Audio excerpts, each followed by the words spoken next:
இப்போ வந்து நம்ம உளுந்து வெந்தய களி செய்ய போகிறோம். இதை வந்து திக்காக பண்ணோம்னா களி, கொஞ்சம் லிக்விடாக பண்ணோம்னா கஞ்சின்னு சொல்லலாம். நம்ம ரொம்ப ஸ்ட்ரெயின் பண்ண வேணாம். இப்போ வந்து நம்ம உளுந்து இட்லிக்கு போடுவோம் இல்லையா, அதில் வந்து உளுந்து வெந்தயம் சேர்த்து தான் நம்ம போடுவோம். தென் அரிசி வந்து தனியாக ஆட்டுவோம் இல்லையா. ஸோ அதில் வந்து 2 கை உளுந்து எடுத்துக்கோங்க. அதில் வெந்தயம் ஆட் ஆகிடுச்சு நம்மளுக்கு. அப்புறமா 1 கை வந்து அரிசி மாவு எடுத்துக்கோங்க. இதுவே போதும். நல்ல திக்காக இருக்குது. இதை வந்து டைல்யூட் பண்ணிக்கலாம் தண்ணி ஊற்றி. இதிலே வந்து முதல்ல உப்பு ஆட் பண்ணிக்கோங்க. உப்பு கொஞ்சமாக போட்டுக்கோங்க. உப்பு போட்டுட்டு தண்ணி தேவையான அளவு ஊற்றிட்டு ஃபஸ்ட்டே கரைச்சிக்கோங்க. ஏன்னா வந்து இதை எடுத்து அடுப்பில் வச்ச உடனே வந்து ரொம்ப கட்டியாகிடும் நம்மளுக்கு. சில பேர் வந்து களியாக சாப்பிடுவாங்க, சில பேர் வந்து இதை கஞ்சியாக சாப்பிட்றது தான் ரொம்ப ரொம்ப ஈஸி. இதில் கையை விட்டு இது மாதிரி கரைச்சி எடுத்துக்கோங்க கொஞ்சம் லிக்விட் பதத்தில். ஏன்னா ஒரு சொம்பு அளவுக்கு நம்ம தண்ணி 2 கிளாஸ் தண்ணி ஊற்றிட்டோம்னா இது வந்து கொஞ்சம் திக்னஸ் கொடுக்கும் உங்களுக்கு. அதுக்கப்புறம் வந்து நம்மளுக்கு அது களியாக வேணுமா இல்லை கஞ்சி மாதிரி சாப்பிட போகிறோமான்னு சொல்லிட்டு நம்ம பார்த்துக்கலாம். உளுந்து பால்னு சொல்லலாம். இது வெல்லம் ஆட் பண்ணிக்கோங்க. ஸ்வீட்டாக இருக்கும் சாப்பிட்றதுக்கு. வெறுமனே சாப்பிட்டா நல்லா இருக்காது. அடுப்பில் வச்சு கிளற வேண்டியது தான். கிளறிட்டு ரொம்ப திக்காக இருந்ததுன்னா நம்மளுக்கு தேவையான அளவுக்கு தண்ணி ஊற்றி டைல்யூட் பண்ணி குடிச்சிக்கலாம். குழந்தைங்க வந்து சின்ன கிளாஸ், ஒரு சின்ன கிளாஸ் அளவுக்கு குடிப்பாங்க. நம்ம பெரியவங்க வந்து ஒரு கால் லிட்டர் கிளாஸில் 1 கிளாஸ் குடிக்கலாம். 2 to 3 டைம்ஸ் குடிச்சிக்கலாம். அவ்வளோதான். அதுக்கு மேலே குடிக்க முடியாது. எப்படின்னு பார்க்கலாம். இருங்க. இதை வந்து கை விடாமல் கிண்டிக்கிட்டே இருக்கணும். ஜஸ்ட்டு நம்மளுக்கு வந்து ஒரு கை அளவுக்கு மாவு இருந்தால் போதும். நம்மளுக்கு 2 to 3 கிளாஸ் கஞ்சி கிடைக்கும், உளுத்தங்கஞ்சி. விட்டுட்டிங்கன்னா டக்குன்னு அடி பிடிச்சிரும். நல்லா கிளறி கொடுத்துக்கிட்டே இருங்க. நல்லா பொங்கி வரும். நல்லா காணும் நம்மளுக்கு. எல்லா டைமும் வந்து காஃபி டீன்னு குடிச்சிட்டு இருந்தால் இல்லாமல் இது மாதிரி ஹெல்த்தியாகவும் நம்ம சாப்பிட்லாம். பாரம்பரிய உளுந்து கஞ்சி இது. வெந்தயம் இருக்கிறதுனால நல்ல குளிர்ச்சி உடம்புக்கு. வெந்தய களி மாதிரி பண்ணி கொடுத்தா ரொம்ப கசப்பாக இருக்கும், சாப்பிட மாட்டாங்க. ஸோ இதில் வந்து வெந்தயம், உளுந்து, அரிசி மாவு எல்லாமே இருக்குது.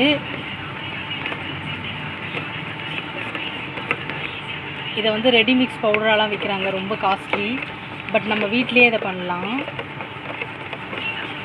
இடுப்பு கை கால் வலி இல்லாமல் இருக்கும்.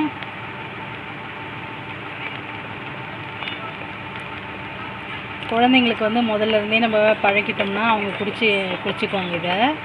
இதில் வந்து வெல்லம், கருப்பட்டி, அது மாதிரி நமக்கு என்னென்ன வேணுமோ அதை ஆட் பண்ணிக்கோங்க. ஏலக்காய் பவுடர் ஆட் பண்ணிக்கோங்க. தேங்காய் பூ தேவையில்லை. அதுவும் போட்டோம்னா ரொம்ப நெஞ்சு கறிக்கும். சில பேர் சாப்பிடுவாங்க, சில பேர் சாப்பிட மாட்டாங்க. இதை ப்ளெயினாகவே குடிச்சிக்கலாம். இது உணவே மருந்து, மருந்தே உணவுன்னு சொல்லுவாங்க இல்லையா, அது மாதிரி ரொம்ப ஹெல்த்தி. 2 மினிட்ஸ் மேகி மட்டும் இல்லை, இது மாதிரி ஹெல்த்தியான ஃபுட்டுமே வந்து நம்ம ப்ரிப்பேர்டாக இருந்ததுன்னா டக்குன்னு அடுப்பில் வச்சு எடுத்துடலாம் ஒரு கொதியிலேயே. உங்களுக்கு நல்ல இம்ப்ரூவ்மெண்ட் இருக்கும். வாரம் ஒரு தடவை நம்ம இட்லி போடுறப்ப கண்டிப்பாக இதை வந்து ட்ரை பண்ணுங்கள். பச்சையாகவே இதெல்லாம் வந்து புளிக்கலாம் வைக்க வேண்டாம். மாவு அரைக்கிறப்பயே எடுத்துக்கோங்க. நம்மளுக்கு எவ்வளோ குவான்டிட்டி வேணுமோ அந்தளவுக்கு எடுத்துக்கோங்க. ஒரு கை மாவு ஃபுல்லாக அரைச்சிட்டு, அரைச்ச மாவில் ஒரு கைப்பிடி எடுத்துக்கோங்க. ஒரு கைப்பிடி, 2 கைப்பிடி உளுந்து, ஒரு கைப்பிடி அரிசி. இந்த ரேஷியோ வந்து உங்களுக்கு எப்படி தேவையோ. ரொம்ப உளுந்து வேண்டான்னு ஃபீல் பண்ணிங்கன்னா அரிசி, இந்த உளுந்து 2மே ஈக்குவல் குவான்டிட்டியாகவும் எடுத்துக்கலாம். உளுந்து பாயாசம் மாதிரி இருக்கும். இது சாப்பிட்றதுக்கு ரொம்ப ஹெல்த்தி உடம்புக்கு. போன்ஸ்லாம் வந்து ரொம்ப வலிக்கிற மாதிரி இருக்கும் சம்டைம்ஸ் நம்மளுக்கு. அடிபட்டதுனாலும் வந்து இந்த மாதிரி நீங்கள் செஞ்சு சாப்பிட்டிங்கன்னா நல்லா உங்களுக்கு இம்ப்ரூவ்மெண்ட் கொடுக்கும். இது நீங்கள் செஞ்சு பாருங்கள். லைக், ஷேர் அண்ட் கமெண்ட் பண்ணுங்கள். நம்மளோட வீடியோஸ் எல்லாமே வந்து ஷார்ட் வீடியோஸ், ரொம்ப ஈஸியான குக்கிங் டிப்ஸ் எல்லாமே இருக்குது. என்ன செய்யலான்னு மட்டும் மறுபடியும் நீங்கள் எங்களுக்கு கமெண்ட் பண்ணுங்கள். அடுத்தடுத்து நம்ம வந்து ரொம்ப ஈஸியாக குக்கிங் பண்ணலாம் எல்லாமே.